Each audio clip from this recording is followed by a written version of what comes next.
But I just love that she's like, do I have to do everything? I guess I have to chase this cat burglar down the stairs.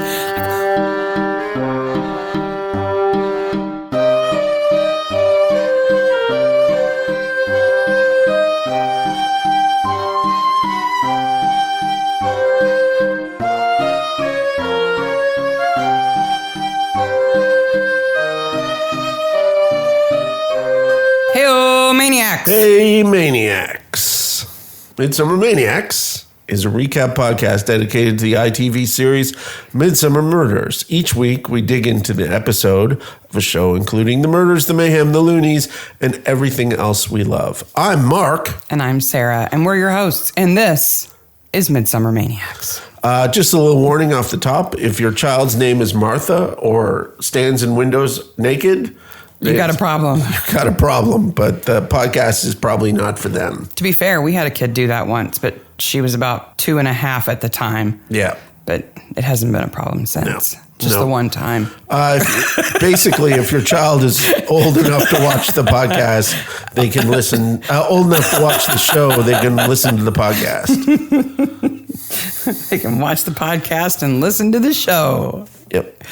Woo! Slappy, slappy, happy, happy. We are always overwhelmed by the generosity and pleasantry of people. But we've really noticed lately we have infected people. And not with the virus. No, we get lots of great messages of people saying, hey, I like the show, which is awesome. And we're so glad that you like it. That's great. Yeah. But we have to apologize if we've sort of broken you, because more and more the messages... let us know that you are now watching Midsomer like we do, and we're sorry. Yes. People are paying a lot more attention to like scraps of paper and that guy's shirt wasn't buttoned right. And like, I'm sorry, you can't just enjoy it anymore. You have to watch it like us. I can't enjoy anything anymore. Well, and once you start watching Midsomer that way, you kind of start watching other things that way too. Yep. We're all in it together. We got a nice email from Nancy today, this week. We also got a fun email from Shalaka, who said, and I hope that's close to how she says her name. I hope so too. She says this in the nicest of ways, of course. My husband and I have spent an unreasonable and possibly creepy amount of time speculating about our personal lives. Don't think our being me and you. Yes. Don't think you're creepy. It's okay. Everybody does it. And we definitely do it. And we have a strange personal situation. So it's no problem at all. Google already knows that I'm incredibly nosy, because when I type in somebody's name to search for somebody, the first thing it predicts is wife or spouse. Because I'm always like, who are they married to? Yeah. Like, we watched that show with Marcus Samuelsson, the chef, and he's married to a woman who's like 1.5 feet taller than him. She's giant. She's beautiful. Don't get me wrong. She's a model. That's why she's so tall. But yeah, we're nosy too. It's all good. It's fine. Also, there was an Instagram story that mentioned us today from Dee Warner. I guess she watches us on her TV and calls us Saturday morning cartoons. I don't mind being a Saturday morning cartoon. No. Absolutely. I have podcasts I like to listen to on Saturday mornings too. It's usually No Such Thing as a Fish. But she was watching us on her TV. I'm always amazed by how different people watch and listen to us. Yeah. It's fantastic. Yeah. But, you can put a podcast on and it would be TV so weird to be like walking to somebody's house and hear my voice. It happens to me all the time because you're editing and I can hear myself from the other room. That's true. It's one of those things when you start a podcast, you feel self-conscious about your voice for easily 6 months. Now I don't even hear a difference now between my normal voice. I hear myself recorded so much that's how I hear myself when I talk. Don't talk like this all the time? No, hey, it's Midsomer Maniacs. I don't use my radio DJ voice. Mark, coming to the stage. To talk about The Creeper. So, episode 72, The Creeper, season 10. No, 12. 12, episode 6. February and March 2009 is when it was filmed. It's definitely cold outside. Broadcast date is the 27th of January 2010, which means we're almost at the 11th year anniversary of this show. Yeah. Yep. 6.35 million viewers and directed by Rennie Rye and written by Andrew Payne. I feel sorry for the Lovell's cat. Okay. You want to expand on that? So we start out with Richard and Janet Lovell. Now, Richard Lovell is the chief constable. He's Tom's boss's boss. He's in the UK, if you're high enough rank, you have to wear a uniform again. Yeah, and your title goes back to a beginning. Yeah. Right? You start out as a constable, and if you're really good, you end up as a chief constable. It would be as if the president was an intern, as if they were chief intern. Yeah. Or if you got high enough up in the Boy Scouts, you were like Grand Cub. Yes. So he has a Veritas 8 security system, which you can get for about $75 now on eBay, but it was top of the line then. yeah, it has a whole 5-digit code. 5-digit code. But the reason I feel sorry for the cat, right, is he grabs the cat and basically throws it outside, shuts the door behind it. And the cat gets blamed because it can't use the cat flap. It has a phobia. A phobia of the cat flap. Even if it did come in the cat flap, it would be stuck there between those two doors in that shed area where they keep the Christmas decorations. Could poop on the creeper. So the creeper of the title is a cat burglar. Right. And in this cold opening, we spoil everything, she is already there. So it doesn't matter that he locks up because she's already hiding in the little shed breezeway, entryway, back door thing that they have, which that is probably the creepiest thing as far as I'm concerned. I'm way creeped out by the idea that somebody would like hide in your house while you're home. Other than Dark Autumn, which is the Dark Autumn and the one with the doll. Those two are the creepiest cold openings. Yes. This is one of those top 5 creepy cold openings. Yeah, because when you first see it, you don't know whether the creeper's super bad and going to hurt people or what. But just the idea that she's hiding in the darkness in the house. Yes. Like, okay. But it's Midsomer, so it's not going to be that bad. No. It's not Squeagle from CSI. Gosh, don't Google that. Do not Google that. No. Spare yourself. He walks away without closing the cover on the security thing, and I'm bothered by that. You're like, close the door, close the door, close the door. Right, so the chief constable gets burgled. And this is a big deal because the creeper's been breaking into a lot of houses and stealing a lot of stuff. And now, just spit in the eye. So the creeper is a weird cat burglar. The creeper goes into the bedrooms of the people involved. Mm-hmm. First of all, everyone in Midsomer apparently is the deepest sleeper ever. Later on, she shines the light in Rick Mayall's face. Well, okay, but he's drunk.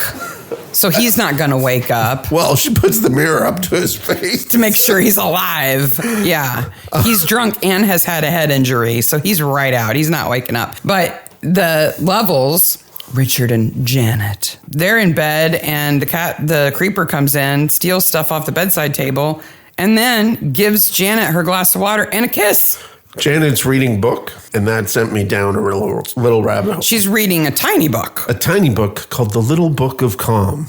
Oh, to help you be calm before bed? I guess. The Little Book of Calm. It's actually featured in Black's Books, too, a show we haven't mentioned. I don't think we've mentioned Black's Books. I don't think so either. Black's Books is a fantastic sitcom. If you haven't seen it, go watch it. Really, Bill Bailey is stunning. It's good. The piano episode alone is perhaps one of the funniest sitcom, and the one where they go on vacation. Yes.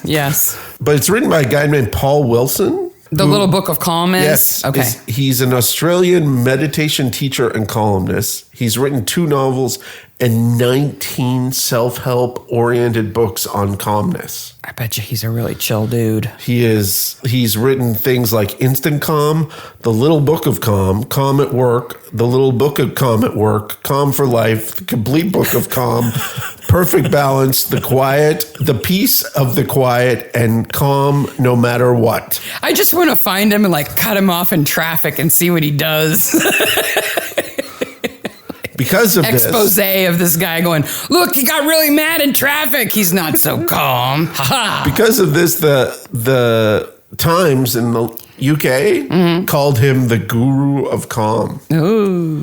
It could be worse. She could be reading like Chicken Soup for the Chief Constable's Wife or something. But it's one of those 90s self-help booky things. It reminds me of that little book rack in the pharmacy right by the pharmacist counter. Yeah. That's all just weird self-help, goofy. Nobody got really paid to write that. They're like BuzzFeed self-help books, kind of.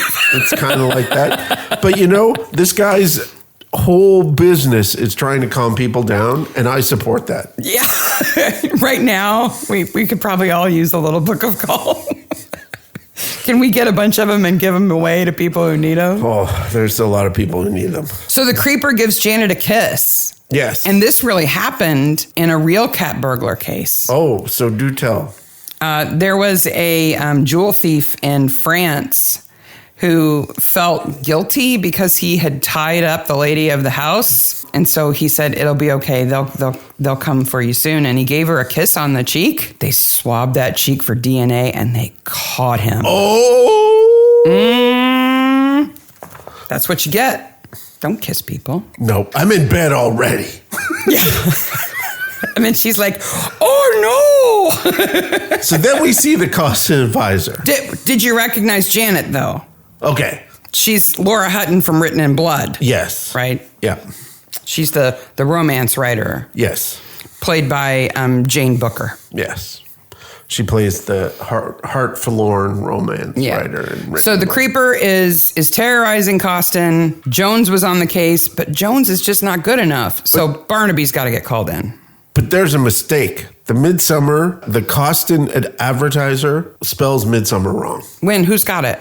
It's on the stoop. It's on somebody's stoop. The paper's folded over. Mm-hmm. And it's spelt Midsomer, Midsomer. Oh, they put an extra M in it. Yeah, you can get 2 nights in a European city for a return for £99 too. You're broken. Or win tickets to your favorite show. You're broken. You're reading newspapers on fictional people's stoops. And finding spelling mistakes. Some intern didn't do a very good job with that fake newspaper. No.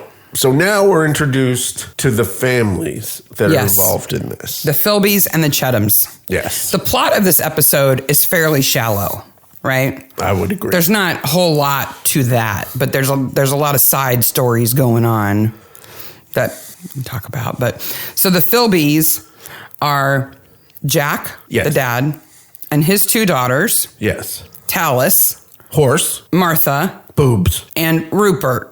Who is their manservant. Their manservant. Poor man.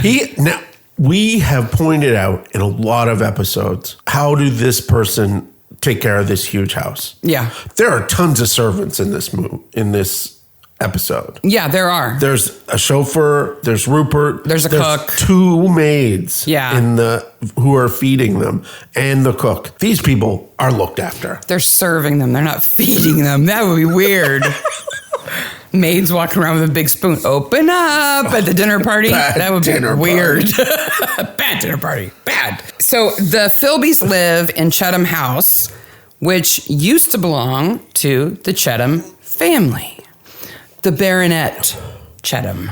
Yes. Who have sold the house because that is the fate of many a country estate. They're very expensive to maintain. And so now the Chethams live in the Dower House. And if you don't know what a Dower House is, it's a second small house. It's a chocolate box house, right? Yep. It's not a cottage. It's usually nice. It's super nice. But small. Yep. And it's on the estate. And that's where the widow of the head of the family would live out her days, right? Yes. So her husband, who is the title holder, dies. So their son takes over, and the widow is moved to the dower house. Yes. It's usually less pretentious dwelling. Yeah. But it's usually on the same grounds. But nice. Yep. Right? Yep. And so they live there now because they sold the house. But they're all friends because they all went to school together. William Chettam, Yep. who is the baronet, and his wife Isabel, and his mother Elizabeth, and their son Freddie live in the dower house. So a baronet's a little baron. No. Well, you think if you're like below a certain height, you get to be called a baronet? No, it's like a sub-baron. No. Oh, what's a baronet? All right. Let me explain. Okay. Because I wondered about this too. You know, nobility is a thing in England. We don't have it here in the U.S., but in England they do. And so the ranks of nobility are Duke, Marquess, Earl, Viscount, and Baron. Marquis for... Marquis. Yes. Marquess. Qui. Qui. Qui. Okay, when you've got a big tent for like a wedding, is that a marquis too? No. Or is that a marquis? No, it's spelled completely different. It is? Yes. I thought it was the same word. No, it's spelled different. Okay, anyway. Duke, then... Marquis. You said qui. Qui. Marquis. If you're going to correct me, be consistent, Mr. I took French for many years. That's going at the front of the episode. Earl, right Viscount, there. it's not Viscount, Viscount, and Baron. All right, so those are all peerage titles, right? Some point in the way back when somebody in that family line did something awesome or had an estate large enough and wealthy enough to have challenged the royal line, and so was therefore given a peerage instead. Like, don't you try to become the king. I'll make you a duke. Okay. So you just settle down over there and be a duke, right? Okay. Or I'm the king and the country's too big for me to control it before there's cars and stuff. So I'm going to put my friend over there and give him lots of money and land and call him a duke and put him in charge of keeping that place under control, right? And Bill is the 12th baronet. Okay, but I haven't talked about what a baronet is yet. Okay. All right, are you ready? Yeah. Below baron are baronet. Okay, so I was right. And knight. Okay. Okay, those are the bottom two. They're not noble titles. Okay.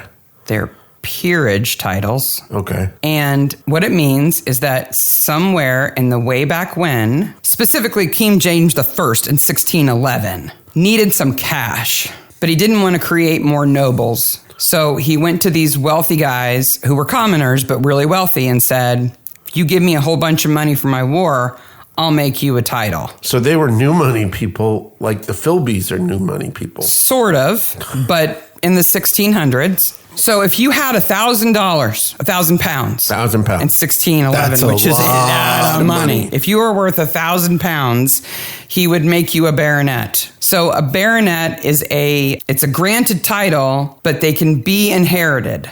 Okay. All right. But a knighthood can't be. If you're made a knight, it doesn't matter how many kids you have or what they are not knights. Yeah. Right? It's you. And the female knight is a dame. Yes. Okay. So the difference between a knight and a baronet is that a baronet can be inherited. Okay. But it's still not nobility. And they're peerage, not nobility. Right. Okay. So that means that they are not, you don't call them like Baronet Chettam.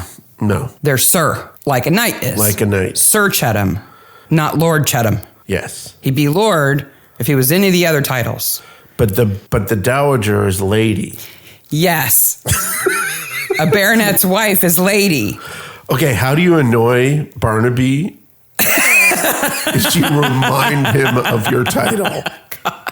Okay, I am no big fan. Elizabeth Chettam is just insufferable anyway. First of all, she's a killer. Should be in the house. That's where she belongs, is in the dower where house. she belongs. The other two might not belong there, but she should be in that house and be happy about it. She's got a little chair that goes up and down the stairs and everything. Oh, I'm sorry. No. I'm looking. This is so confusing. Okay. Baronet is the only hereditary honor that is not a peer. It's not a peerage. So if you have a baronet, you're not part of the House of Lords by default or anything, even back before they reformed the House of Lords. And knights, you're not. No. Unless you're. Well, we'll talk about the House of Lords in a minute when that becomes important. This is so confusing. It is very confusing. Just know that a baronet is not really nobility. They're as close to it as you can get without being nobility. Is this the feeling that British people get when we talk about our House representatives and the junior and senior senator from Indiana, even though they're not? That one's not older than the other. Yes. And that we also have state representatives and state senators. This has to be as confusing as that. At least we don't call them ridings. Anyway. Yes. So there's nothing wrong with ridings. So the Chetham would be Sir Chetham. Yes. But his wife would be Lady Chetham. Okay. And how does this relate to the House of Lords? Okay. You really want to know? Yes. All right. I spent half an hour on decimalization last episode. Of course I want to know. So that's the reason why these things are all important, right? Because not only did it mean that you got conferred with certain powers if you were a peer, if you were a noble, but it also meant that early on, well, until the late 90s anyway, you could be part of the House of Lords. So the parliamentary system in the UK has two houses. They have the House of Lords and the House of Commons. The House of Commons are elected, right? You're an MP. From a riding. You get elected. Cool. You get elected by the people who supposedly live near where you live, but they twist that around all the time. Anyway, and then the House of Lords used to be strictly peers. Yes. Right? But in the late 1990s, specifically 1999, they passed the House of Lords Act, which limited how many peers could be in the House of Lords. Yes. So, and we've talked about that before. But what I think is fun about the House of Lords is it's split into two groups, the Lords Spiritual. Oh. Which are 26 archbishops and bishops. Oh. Who are chosen by the Church of England to be in the House of Lords. But now they have like Jewish guys and Catholic guys. Yes. Yeah. But they are spiritual leaders and they're called Lords Spiritual. Lords Spiritual. And then you have Lords Temporal. Lords Temporal. Which sounds like something from Doctor Who. Yep. I'm sorry. And that is now restricted to 92 hereditary peers. There can never be any more than 92. Well, I'm sure that... But like cricket, there's no limit on how many people can be in the House of Lords. No. They can have 100 or they could have 500 if they wanted to. And they make the rules up as they go along. So it's like bridge and cricket. That we just think are made up. They just pretend there are rules. But I'm sure Doctor Who, when they were creating the whole... Time backstory, Lord. Time Lord. They're referencing that stuff. Yeah, because Lord Temporal is Time Lord. Yeah. That's what it means. I would rather be Time Lord Sarah than Baronet Sarah any day. Well, plus you would be Lady Sarah then. That's true. Anywho, all of that is to say, that's why it matters that William Chetham can't have babies. And who knows? He's shooting blanks, guys. Who knows he can't have babies is David. Yeah, pretty much everybody knows he can't have babies. Yes. They're just not talking about it to anybody else. In any other world, that wouldn't be important. They would just go for in vitro and get a donor. Yeah. But since he's a baronet, it matters. Meanwhile, the Barnabys break the door. Tom breaks the door. This lock is perfectly fine. Knob comes off in his hand. I'll look at it over the weekend. Like, it's just, Jones is supposed to be dealing with the creeper, but now, because the chief constable's involved, Barnaby has now it's involved. serious. It's serious. It's very serious. Speaking of Saturday morning. Okay, so David arrives. Well, everybody's talking about dinner, right? Because it's Freddie's birthday. Yep.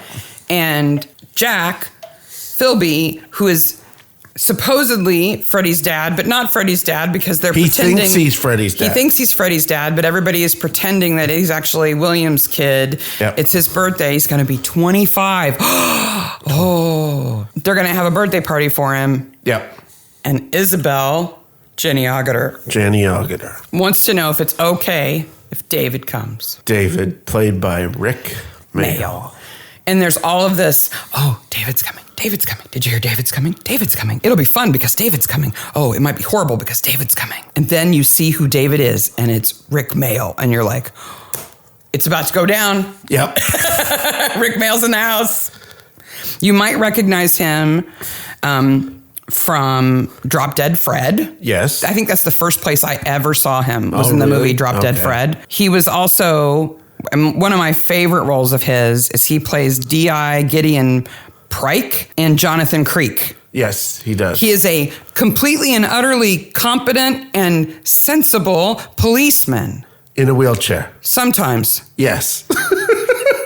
But usually when you've got like an amateur detective in a show, the police hate them. They're antagonistic. No. But he like works with Jonathan and he's just a little strange. Yep. And he's really fun.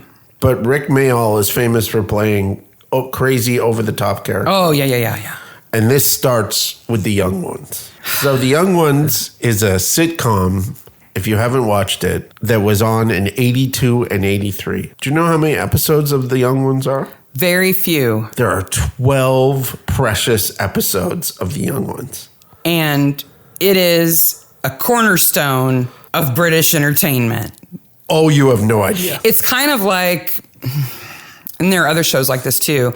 In the U.S., we've got Saturday Night Live, and in Canada, there was Second City, where this whole generation of comedic actors and comedians got together, and they created great stuff for a brief period of time. And then they all kind of split off and had amazing careers. Yes. But that's where they all started.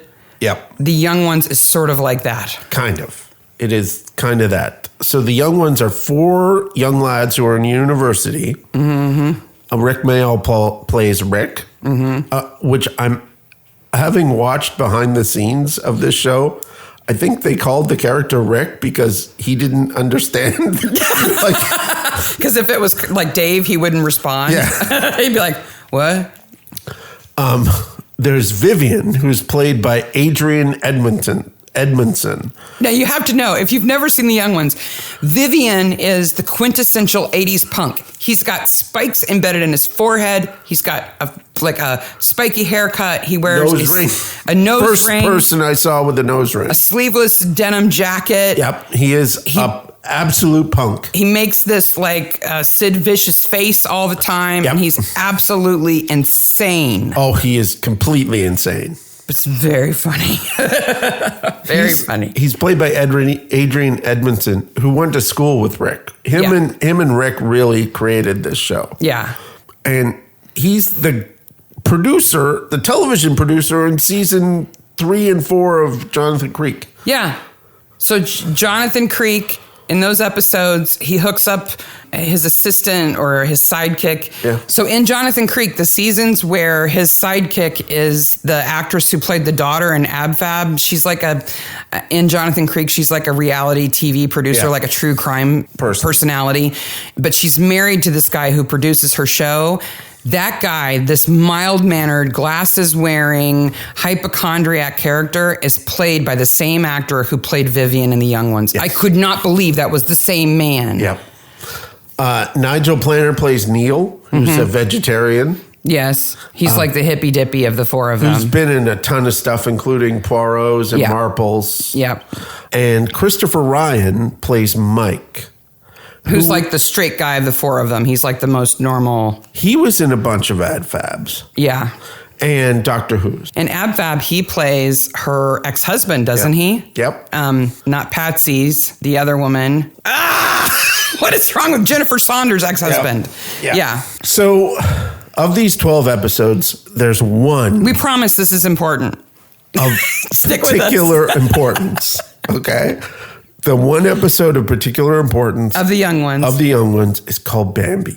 And I have a theory that all British entertainment from this point forward of this episode is somehow related to Bambi. So from The Young Ones episode called Bambi. Yes. Forward. Yes. All British entertainment is connected back to it.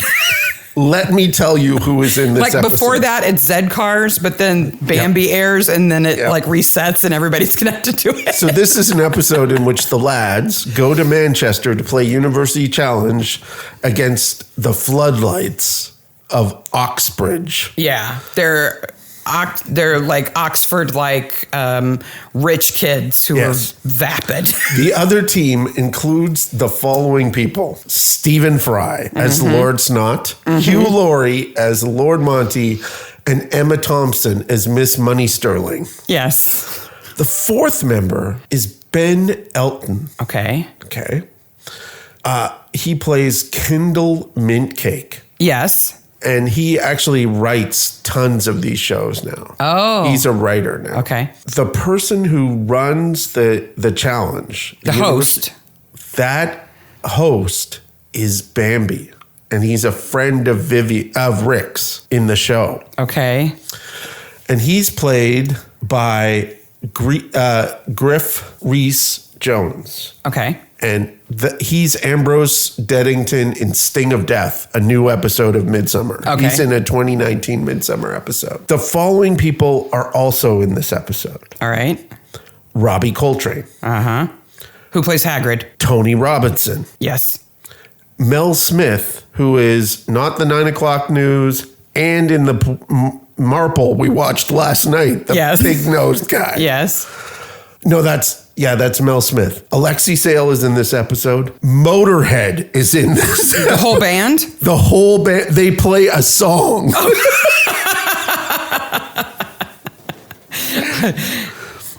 It's just insane how much, every it's 6 degrees. It's like 3 degrees of separation. Every single person everybody on screen who has a line is a known individual now. Yeah.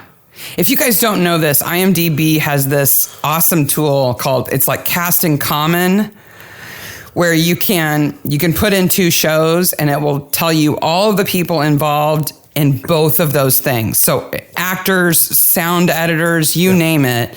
If they're connected to both of those movies, TV shows, whatever, it'll show you. And Midsomer is one of those shows that has incredible overlaps with all kinds of stuff, mostly because it's been around for so long and it always has guest stars in every single episode. Yeah.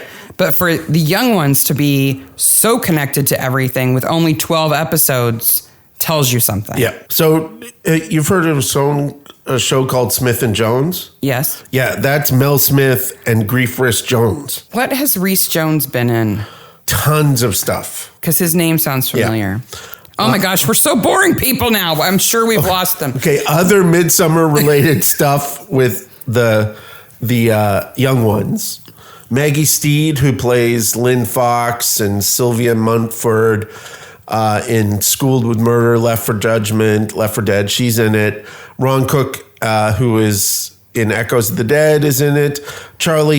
Chris Berry, who played Rimmer in Red Dwarf, is in Young Ones.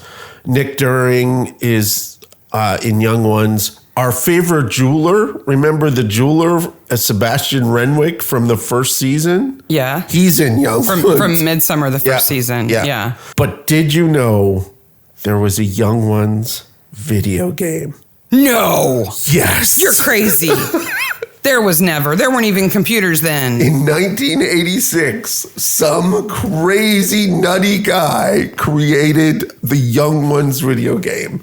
It runs on the Commodore 64 and the ZX Spectrum, and I must get this game running on Windows. Oh my gosh, somebody. I need to see Rick Mayall in a video game. You can play any one of the 4 characters.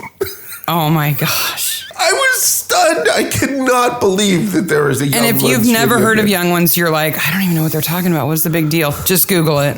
Go. And then if you see 30 seconds of the Young Ones and then you hear us say there was a video game, you're going to be like, what? That's all you need to see. Go watch the University Challenge episode. Young Ones. Yeah. It is stunning. The people in Motorhead is in the episode.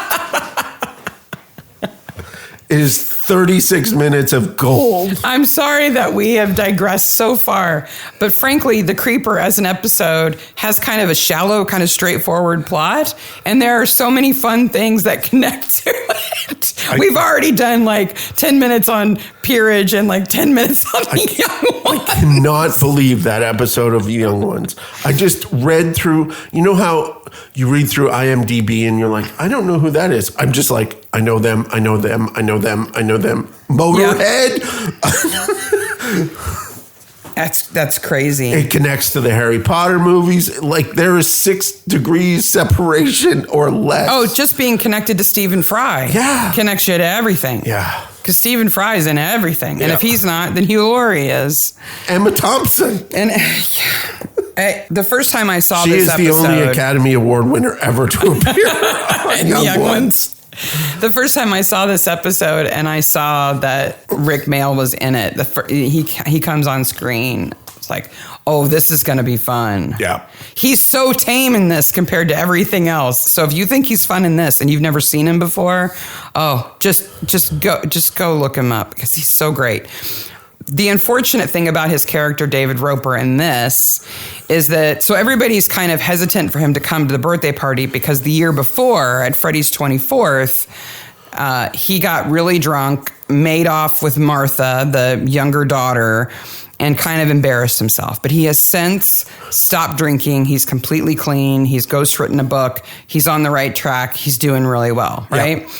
Yeah. But he wants to write a book about this group of friends and their time in university, and none of them want him to do it. And so when Jack, as a publisher, turns him down, he drinks. Yep. And I really wish he didn't. Yep. I really wish that instead of falling off the wagon, somebody drugged him or something. Because as a character, I think that was a bad decision. So 2 things. One, I don't know why they do this. They do these flashbacks to 25 years ago. And yet, none of the people 25 years ago, that includes Isabel, William, Jack Philby, the doctor, Sylvia, a bunch of people. They all look exactly the same. Except their clothes and hair are different. Well, except William. He looks exactly the same. I think William Chettam looked like he looks when he was like 10, and he has stayed exactly the same. They put the kind of filter thing. They rub some Vaseline on the lens, and they give Isabel bigger hair. Yeah. And it's like, oh, it's 25 years ago, which would have made it when? 1998? Okay. And they make it look like it's the 70s. Yeah. So this episode was released in 2010. So it would have been 85. 85, which is practically the 70s style-wise. The whole point is that David has ghostwritten a book about this gangster, this Diamond Geezer, Golden Geezer is the name of the book, who is also at that party. And so, it's the confluence of the past that has caused the problem in the present. So Jack, business-wise, rightly so, says that's a dumb idea. Yeah, I don't want you to write a book about us. And he's kind of mean to Rick. David. You're not on first name basis. Unfortunately, Rick Mayall is dead now. He died young. Oh, we got to get back on track here. We're going to make people crazy. Yes. So David gets upset and starts to drink. And when he starts to drink, it's on. It's on. He's got a whole bottle of brandy. He goes out into the forest and howls at the moon. Crumbs at the rich man's table.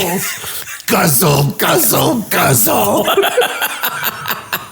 I have to think that was Rick Mayall improvising, and they kept it because he's fantastic over the top. So he starts to sing. He sings a song. What's the song? Oh, Christmas Tree. It's dun dun dun dun dun dun dun, but with different lyrics. Yes, it is called The Red Flag. It's a socialist song emphasizing the sacrifices and solidarity of the international labor movement. It's the anthem of the British Labour Party, the Irish Nationalist Social Democratic and Labour Party, and the Irish Labour Party, traditionally sung at the end of each party's national conference. Oh. So he's saying to the patriarchy, the peerage. An Irishman, Jim Connell, wrote the song in 1889. Wow. There are 6 stanzas. Rick only sings the first 2. Right. And it is to the tune of O Christmas Tree, which is the original O Christmas Tree. Like that's O Tannenbaum. O Tannenbaum is where that tune comes from. Now he also felt it should be sung to the tune of the pro-Jacobite Robert Burns anthem, The White Cockade. A less familiar song. Yes. But to no surprise to anyone, the Billy Bragg version of this song. Billy Bragg recorded a labor union song? No. I know you're stunned. He recorded it with the tune of the White Cockade. Of course he did. Of course he did. Because it's better. The people's flag is deepest red. It's shrouded in our mired dead. And ere their limbs grew stiff and cold, their heart's blood died its every fold. It's a happy song. Then. Yeah. Oh, Christmas tree. Christmas. Cold dead limbs. Speaking of limbs, David gets hit by one. Rupert whacks him in the head. He goes, I wasn't trying to kill him. You hit him over the head with a limb. Could have easily killed him. Yes. Easily.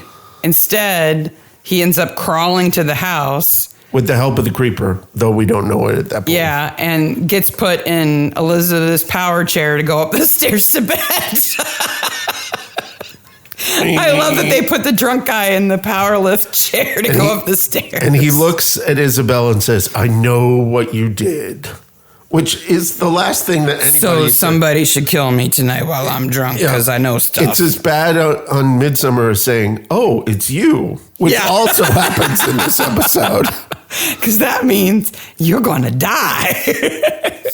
Bit of advice. Don't say, I know something, or, oh, it's you, if you don't want to die. The doctor does both. Yeah. So the idea is the creeper may have been involved with this because the creeper broke into Jack's house and the Dower house. To be fair, breaking into Jack's house is breaking into her own house. The creeper broke into her own house. I don't know who played the creeper in the full black getup, but whoever it is, they are good. Yep. She climbs that downspout. Not only is that tough climbing, but that's a well-constructed downspout. I noticed it was a well-constructed downspout. I was like, you couldn't do that on my downspout. Because in every other movie, it would peel away from the house and dump her in the bushes. Yeah. That's what's supposed to happen. David Roper, Rick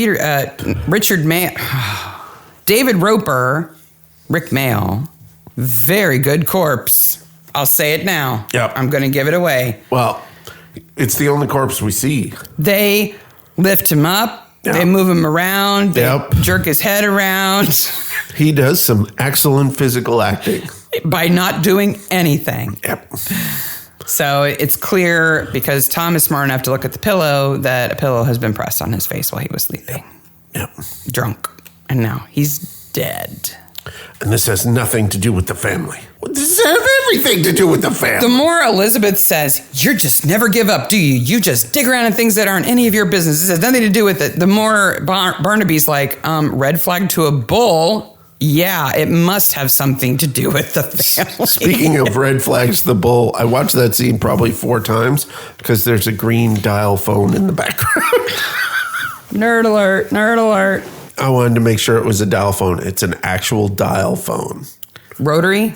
Yep. Then the creeper breaks into the doctor's office. Yes. And we've not even heard of her before this scene. Yeah, out of well, she was at the dinner party. I went back and checked. Yeah, but she's like a She doesn't even say that she's a doctor at the dinner party. No. And I thought it was weird that an optometrist would be at the dinner party. You thought she was an optometrist because you saw an eye chart in her office. Which is what an optometrist has. Yeah, but GPs have them too. I realized that after we see the sign outside, but at first I'm like, why does an optometrist know about the genetics of somebody's kid? Somebody's kid. I was like... Oh, well, she's a private GP. Yes. She's not on the NHS system. None of our clients would do this. They're private. Yeah. If you pay for your own health care, clearly you're a good person. Like, have you watched this show? Yeah, really. And I love that the creeper, so clearly Tallis, who's the creeper, goes into the doctor's office to steal medical records because she wants to out this big secret because she thinks it's damaging the family that they're all keeping this big secret. But while she's there, she also steals the photo, right, in the silver frame of these people at the party way back in the 80s. Whoa, 85, man. They, like horse and buggy back then. She also steals the doctor's fly fishing rods off the wall. I just have this image of her trying to get through the door with the fly fishing rods and them going against that sound that the fly fishing rods. Yeah. Like when a dog tries to go through a doorway with a stick that's wider than the doorway, but it's fly fishing rods. Or better yet, shimmying down a drain spout, holding 2 fly fishing rods in her teeth through the balaclava and climbing down. So her name's Tallis. Did you look into her name? Yeah, there's not much there. It's just a weird name. It is a weird name. And then Martha. Not a bad name. It's an unusual name. Yes. So then the creeper breaks into the Barnaby's house. Yes, to leave 2 pictures. One is the photo stolen from the doctor's office, and the other one is an engraving that was stolen from Jack's house. From her own house. The most important thing here is Joyce falls down the stairs. Woo! It upset me. And it's actually her. It's her. It's not a stunt actress, double. Yeah. And it upset me. It looks ouchy. It does. It upsets Tom, too. Well, he says her name like 5 times. Joyce. She's in a pile at the bottom. Wow. That's probably the most upset I've been about Joyce. Well, for Joyce. Yes, for Joyce. Well, and let's be honest. Every other body Tom's ever seen at the bottom of a stairway is dead. Yes. But I just love that she's like, do I have to do everything? I guess I have to chase this cat burglar down the stairs. Like, why would you challenge a burglar? Joyce would. That's not your job. Oh, she falls down the stairs. I hear it, and I can... You can feel the edge of the steps on your back, can't you? It would hurt so much. So then it's revealed. So Tom thinks he knows this big secret, right? Super big secret. Because they get a letter from the Victoria and Albert Clinic, which doesn't exist. Yes, it's on Harley Street. Yeah, of course, because all the most expensive doctors are. And it reveals that Sir Chettam shoots blanks. Can't have bibis. So they find out that Philby is his father. Yes. And they're like, well, we all know that. It's not really a big thing that you've just revealed to us. Yes. Because we knew that William was shooting blanks, and so we made a private arrangement among us that Jack would father the baby, and Freddie already knows that Jack is his dad, and Tallis already knows that they're half siblings, and so Tom is like, oh, well, that must not be it then. It must not be the big secret that you're hiding then. But through that, he figures out that Tallis is the creeper. Yes, because he finds the fox hair on the frame. Mm-hmm. And she's got Sid the fox, who she's saving from the hunt. Yes. Because she's vegetarian, and she's against animal cruelty. And Jack Philby never remarried after his wife died. And he keeps Isabel close, right? Mm-hmm. Yeah, if I was William, it seems like William and Isabel have a good relationship, but knowing that, at least what he thinks is that Jack is Freddie's dad, I would want there to be some pretty distinct distance between Jack and Isabel. I would think so. But as we learn, Isabel's kind of the Martha of the 80s. But for him to say, I want Freddie on one side of me at dinner, Jack says, and I want Isabel on the other, if I was William, I'd say, wait a minute. No. Yeah. My wife does not sit at your right hand at dinner. Yeah. Because she's my wife. Yeah. But I guess he's either run over too many times by all of it and lets it happen, or he's just laid back. Maybe he's read the little book of calm. Maybe. You know who needs to read it? Elizabeth. Yes. And Martha. Yes. Martha. I just want to shake her. She's annoying as hell. Oh. She's just... And contributes nothing to the episode. She's overly sexualized in... Purposefully shocking. A way that you think she's drunk all the time. Yeah, and sort of like what you might expect a precocious teenager to try pulling off. Like, I'm going to be shocking and confrontational.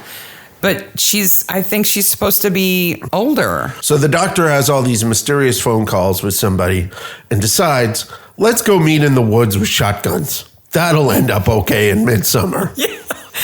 Oh, it's you. This scene, I'll give him every credit for that bird, though. She wings a bird of some sort, pigeon, I don't know what it was. It's a pigeon. And it's on the ground, it's bloody, and it's twitching around, which is really bothering. I'm not a hunter. It's not my thing.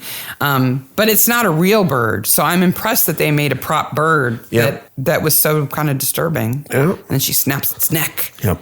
And then we get gun vision, shotgun vision. Yep. Hey, don't fool around. That thing's loaded. Bam. Then we get the awesome special effect of the fake explosion. Yes. Kablooey. It's totally fake. Sylvia's gone. Yep. Well, they couldn't. It wouldn't be easy to do a realistic point blank shot in broad daylight. Yeah. From a shotgun. And still, you can have the boobs in the window. In the window, but you can't have somebody's head exploding. No. And then, of course, we find out... It's staged to look like suicide, but it's not suicide. They know right away. They know it's not suicide. Somebody puts a stick in it or whatever. Yeah. And then it comes out that Freddie is actually Harry Godbolt's son because Isabel had a thing with the gangster. Yeah. And then it's clear who did it. Yep. And Isabel is jilted by the gangster. Mm-hmm. But... let's just get this down, that no one in this episode is likable. No. No one. No. So Isabel got pregnant by the gangster. He totally is He's like, well, it's not mine. It's not mine. He's not an honorable gangster. Come on. He should totally talk like Michael Myers. Like Austin Powers? Yeah, the gangster should totally talk like Austin Powers. It's not my baby. It's not my baby. Groovy. I'm out. So she calls the chief constable, who's just a constable at this point. Yeah, he's been in uniform for 6 months. And it's implied, I watched it twice, that she stupid him too. I don't know about that. He says special relationship. He says that she was always out of his league. Yeah. But he certainly would like to be. She gets Godbolt. Godbolt. Get his name straight. He's Golden Godbolt. Could they make that harder to say? He's the Golden Geezer Godbolt. Jeez. I think the implication is that she gets him drunk or doped up or whatever, and then she tells Lovell, hey, he's in that room and nobody's guarding him. So he catches him because he's been on the run. Yeah. And I'm having his baby. Yeah.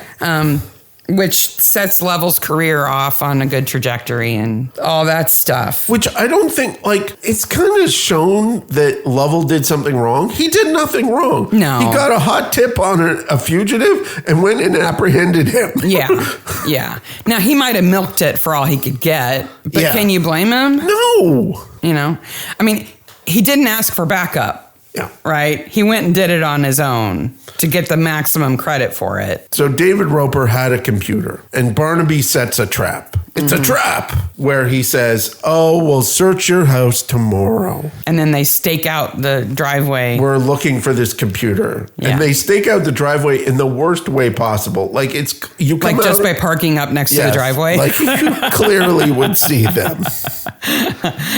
Right? And Isabel takes off because she's going to go destroy the laptop somewhere because it's what has the evidence on it that... I don't know why she doesn't destroy the laptop right there. Yeah. Like, stomp on it, set it on fire. There must be somewhere in that house where you could hide a broken laptop. Surely they have an incinerator. Something. Yeah. So Isabel is the killer. But we find out that Isabel was she had an accomplice. She's Elizabeth's henchman. It's Elizabeth who's the killer. Elizabeth is the brains behind the outfit here. She doesn't want there to be any threat. Yep. To her grandson's claim to the baronet title. This is all rich, awful people being rich and awful to each other. What is there to fight for in terms of that title? They don't own the house anymore. It doesn't get you a political position. Yep. There's no reason to be the baronet anymore. And who cares? And Freddie doesn't care. And I say, if Jenny Agutter sat down and talked to Rick Mayall, they could have worked it out. Yeah, I think so too. Because clearly... she could have said... Clearly, David Roper was in love with Isabel too. Oh, yeah. She could have said, look, you can't. You'd ruin everything. My kid, come on, Yep. You can't reveal that I had this affair. Yep. Don't do that. And he probably would have said, okay. Okay. So I love Jenny Agutter. She's fantastic in this. I've seen her in a million things. I love when she gets out of the car and she's like, "Why did you do that to me? You ran me off the road. You ran me off the road." And they're like, you have evidence. Yeah. She's like, "Well, I'm going to call the chief constable on you." Okay. Because we know he's part of it. Do you know she's in Child's Play 2? Yes. Jenny Agutter is in Child's Play 2. She's in Child's Play 2.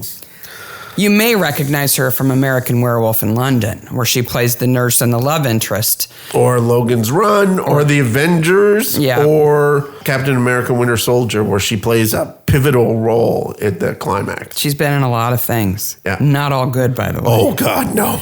So then Barnaby goes and talks to Tallis and basically says, "I know you're the creeper." Yeah, because he's found the fox hair, and he knows she's got a fox. Yeah. But he's going to let her off the hook if she stops and she returns everything. So she dumps all of her booty in Lovell's living room. In a big pile. Like, how did she manage that on the quiet? I don't know. She's an amazing cat burglar. I guess they didn't change the code on their cheap alarm system, even after they were burgled. Maybe she fit through the cat flap. Maybe the cat held it open for her. I won't go through it, but you can. Go ahead. I don't have a phobia. I had to look into cat burglars because I knew that there was a whole class of burglars who A, targeted very wealthy people in like these rich country homes, and B, did it in a way, their goal was to have you never know they'd even been there, right? Until you notice something's missing. Yeah. So they do it without breaking windows and without smashing stuff. And this is a well-known trope. Oh, yeah. But there really were cat burglars. Now, I couldn't find any female cat burglars in history. Okay. I'm sure there have been some, but it's very hard to search for. Yeah. Because as soon as you put in cat burglar woman, you get completely different stuff. Don't Google it. That's all I got to say. Don't Google squeagle. Don't Google that. No. Basically, it's a lot of cheap Halloween costumes is what you get. Yeah. But I was really interested to find out that one of the most notorious cat burglars in the UK, his name was George Chatham. Sorry. Yes. Which is very close to Chatham. It's very close to Chatham. And he was this kind of cat burglar. Like, he almost saw himself as a Robin Hood. Okay. Though he didn't give it to the poor, he kept it for himself, and mostly lost at gambling. Okay. He stole the Duke of Edinburgh's ceremonial swords that have emeralds and rubies in the handles. Wow. And just took them right to the betting table and anteed up with one of the rubies that he pried out of it with a knife sitting there. Wow. Yeah. So he got caught. Oh, yeah, definitely got caught. But even more interesting is this guy named Peter Scott, who is known as the king of cat burglars. The king of cat in the UK. He and Chatham kind of crossed paths. He's younger than Chatham, but he stole from Vivian Lee, who was in Gone with the Wind, if you don't know who she is, Zsa Zsa Gabor, and Sophia Loren. Wow. He stole a 200,000-pound necklace from Sophia Loren. Wow. When she was staying in a country house while filming a movie. It's amazing. Yeah. He broke into the Shah of Iran's English mansion and stole from him and managed to not disturb the peacocks that he used for guard dogs. Wow. So the Shah of Iran had peacocks everywhere. And we know how loud they are because you've heard them in every Midsomer. Yeah. If it's not a fox in the background, it's a peacock screaming. And he didn't disturb them. But so he saw himself, again, he also saw himself as kind of a Robin Hood. He thought these rich people sort of deserved it. Yeah. And I love this quote from him. So this is Peter Scott, king of cat burglars, okay? He says, "If I rob Ivana Trump, it is just a meeting of two different kinds of degeneracy on a dark rooftop." Nice. That's a great phrase. Isn't that awesome? Yeah. But then there's this other stuff. So there's a couple of characters I have to tell you about, okay? So this one guy, Blaine David Nordell, he... again, a cat burglar. His big thing was he kind of perfected the process of removing a single pane of glass very, very carefully and very, very quietly. Okay. So that he wouldn't set off alarm systems. Mm. But then he would disarm the alarm system, and you want to know how he learned to do it? How? He studied them at the local library. Oh. So he sat in the library and studied how alarm systems were built, and then he went and robbed people. Nice. And nobody made this connection. Nice. But his big thing, Blaine David Nordell's big thing was silver. He loved to steal silver. So he would go into a big house, he would steal a whole bunch of silver stuff, put it in a big bag, go outside to the yard and use his silver testing kit to see if it was real or plate. And if it was plate, he'd leave it behind. You should crap silver on the front lawn. Yeah, that's what they would find. Is all of their silver plate sitting in the grass and the good stuff gone. Wow. So I can just see him sitting in the dark with his little silver testing kit. Yeah, because you have to like scratch it a little bit and rub it on a piece of stone to know whether it's real. And then there's another one that is just too close to this episode for me not to tell you about him. His name was Jack McLean, and his big thing was that he would, again, very good at disabling alarm systems, that he would then reset as he left, so they wouldn't find it disabled, unless it was an alarm system that he'd never seen before, in which case he would cut it out and take it with him so he could study it. So he would steal the alarm system sometimes. I stole so much from you. I took the alarm system. But he also loved to leave sarcastic notes behind. Oh. So he broke into a police chief's house and left a note on his car that said, "Glad to see you're doing your job." Oh. Rub your face right in it. Wow. I love that. Somebody got yelled at over that. Uh-huh. I just thought, wow, somebody who can avoid peacocks, somebody who studies burglar alarms at the library and carries his own silver testing kit. Do you know what a burglar's plaster is? No. You take a piece of paper, like brown paper, like a grocery bag, and you cover it in treacle, and then you stick it to a pane of glass so that when you break it, it doesn't fall out or make any sound. That's smart. Mm-hmm. Things you learn on this podcast. And I guess if the cops catch you with it, you can just pretend to lick it. It's a snack. It's treacle. This is my own invention. It's called treacle paper. I like to lick it for a snack when I'm hungry. Before you use it on glass, I would guess. Yes. But that's a burglar's plaster. So Isabel is the henchman and... Weak. Can I shake Elizabeth? And Elizabeth is the brains. But she tries to get away with it by trying to commit suicide with pain pills. No one is held responsible in this I'm just going to eat all this codeine right in front of you. What? And she's so mean to William. She's like, weak. You couldn't even... She herself was not that great. She only had one kid. Yeah. You're supposed to have an heir and a spare if you're serious. You're supposed to stay in that house, lady. That's your house. You stay in your little lift chair. Don't be so nasty. Gosh, she's nasty. And Freddie and Tallis realize they're not related, so... I've always wanted to sleep with you, but I thought you were my half-sister. I know, me too. Now we know we're not related. Let's run off together. Kissy. And off they go to become cat burglars together. Yes, in the Scottish Highlands. No one is held responsible for this episode. Well, Elizabeth and Isabel are going to jail. Yeah. Right? Yeah, but Elizabeth tries to get out of it. That's what I hate about it. She does, but she tries, but she doesn't get away with it. No. I don't think, we didn't see it happen, but I'm sure Jones had to like finger sweep her mouth. Get all the pills out of it. Didn't need that today. She'd bite him. You know she would. He'd have to take her false teeth with him. Weak. You're weak. And then Martha shows up in the power suit. Yes. As the fancy good kid and says, Dad, let's go to work. And we're supposed to forget about... her being a floozy. Yes. And a drunk. And he does. He's like, okay. Because he's got ironed jeans on. Like, he should be like, well, let's think about that. Yeah. I don't know. Like, have you been to school or anything? Do you know anything? He should take Rupert instead of her. Yeah. I love Rupert. He is an undervalued character in this episode because when they get him alone and interrogate him, ask him about the family, he's just letting it all hang out. Yep. Oh my God, they're awful. You think he's like this super loyal manservant or whatever.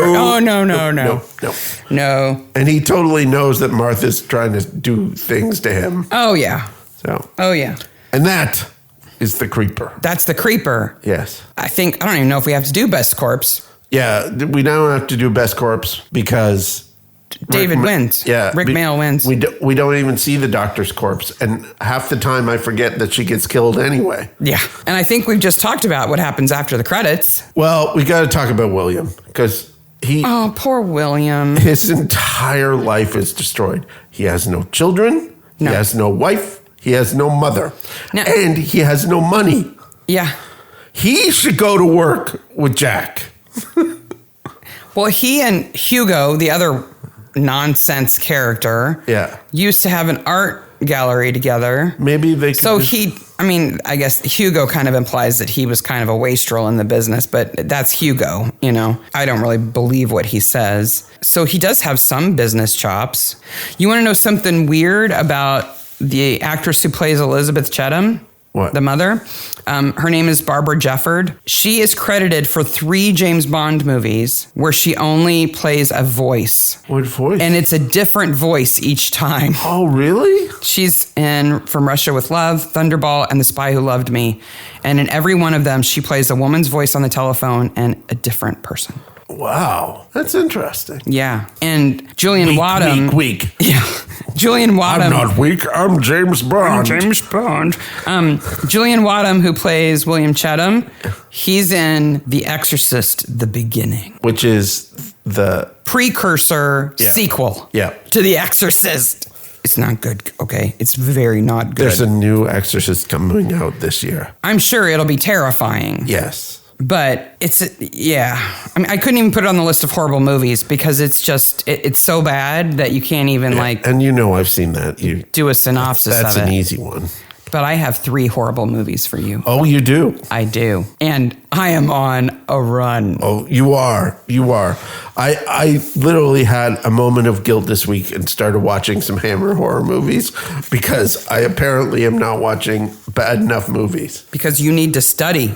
Because you're worried. Yes. But none of the movies this week are Hammer movies. Oh, no. They are all from the 80s. Okay. So well, we got Jenny Agutter. We got Rick Mayall. Yeah. There's 80s problems here. So are you ready for horrible movies? Yes. This movie is terrible. I bet Mark's seen it. Okay, the first one is a Jenny Agutter movie. She plays Isabel in this episode, and it's from 1989. Okay. A well-known architect is busy working on the most ambitious skyscraper of her career. Things are running smoothly until a window washer mysteriously falls to his death in front of the building. Other accidents follow, and soon the tower is enveloped in rumors of ghosts and evil spirits.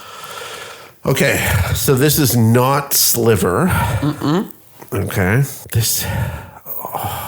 I don't know what this is. It's called Dark Tower. Dark Tower. It's a skyscraper of death. Skyscraper of death. I think she accidentally summons a demon with the architectural plans or something. Naked, I'm sure. The fact that Jenny Agutter keeps her clothes on in this episode is stunning. It's Martha does it for her. Yep. Oh, that's one for me. Yes. All right. The second one is a 1981 movie, and Rick Mayall, who plays David Roper in this episode, is in this movie. Okay. It's a musical. Okay. Set in a small town, which has become a giant TV station. Residents are either participants or viewers. A couple's marriage has fallen on the rocks, and ostensibly to fix their marriage, the husband is imprisoned in the local mental hospital, which is also the most popular show in town. You're making a good face. What is this? Oh man, this one's a doozy. Wow, this is horrible. And it's a musical. Don't forget it's a musical. 1981. I don't know this movie at all. It's called Shock Treatment. And it is the sequel to Rocky Horror Picture Show. Yes, it's the sequel to Rocky Horror Picture Show. I've seen the poster for this movie. I've never seen it. Yeah, the guy who plays Riff Raff. Yeah. Who's also the host of that crazy game show in the UK. What's it called? Oh, people will know. It's like Blue Diamond Crystal Palace. No. You'll think of it and put it in the notes. Yeah. But he plays Riff Raff in Rocky Horror. And he's in that movie with Rufus Sewell. Yeah, he's in Dark City. Dark City, yeah. He plays so he goes from being Frankenfurter's butler to being the head psychiatrist at a mental institution. was crazy times. But the lady who plays Magenta, the maid in Rocky Horror, she's in it. Yeah. But they replace the two main characters, Janet and who's played by Brad. David. Yeah, Janet and Brad from Rocky Horror. They replace the actors. They're different actors, but they're the same. They're supposed to be that couple. Yeah, I knew that. Oh man, that's 2. I knew that movie, but I'd never seen it. It's called Shock Treatment. Yep. Number 3. I am more confident about this one than the other 2. Oh, so I'm going 3 for 3 this week, baby. You are. 1988. Okay. Nicholas Grace is in this. He plays Hugo in this episode of Midsomer. Okay. A young woman about to be married begins having terrifying dreams about demons. When she wakes, however, the demons are real and begin to commit gruesome murders. One of the reviews says, "This is Britain's answer to Nightmare on Elm Street, but bad." I don't know what this is. It's called Dream Demon. Dream Demon. Yes. It has some well-known folks in it. It's not totally B movie. I'm sorry, folks. I'm just horrible at this. I feel bad. Maybe I need to be nicer. Maybe. I need to maybe give you a chance. I can't remember the last one I got. So Dark Tower, Shock Treatment, and Dream Demon are this week's horrible movies Mark hasn't seen. It's tough because I go through each of these actors' filmography, whatever, and look for these, and I tend to find horror movies because they're so frequently really bad. Yes. Right? A lot of these actors are in so many like amazingly good movies. Yeah. But you can't really make fun of them because they're like World War movies or movies about famous artists with mental illnesses. Yeah, they're not goofy movies. They're not goofy bad movies. No. Rick Mayall was in 2 Carry On movies. What? Yeah. They made Carry On movies in my lifetime? Yeah. Wow. Yeah. So that's 3 for 3 for me. Yeah. Bing, bing, bing. You've been listening to Midsomer Maniacs. We're on Twitter, Instagram, and email at midsummermaniacs@gmail.com. We're also on the Facebook groups for Midsomer and Acorn and the subreddit for Midsomer Murder. And we are approaching our last Tom Barnaby episode. Yeah, so we're next episode is the last episode of season 12, episode 7, The Great and the Good, which Nancy Carroll screams into the night. Yes. That's all that happens in that episode. Yes. And then we start season 13, and it's Tom's last season. Now, there are some good episodes and some rough episodes, and then the final episode. Yes. So as we approach that, just going to put something in your ear, listeners. Yep. Just start thinking about Start thinking about your favorite Tom Barnaby moments. Single moments. Because we're going to want them. It would be awesome. We're going to invite you to send us a little voicemail, a little voice message about your favorite one. We got to do something special for Tom Barnaby's last episode. Yes. And then we switch to the John Barnaby episodes, and everything is now new and shiny. Yes. But that is a whole season away. Yep. So, we got lots. But it's coming. Yep. So until next week, bye, Maniacs. Bye, Maniacs.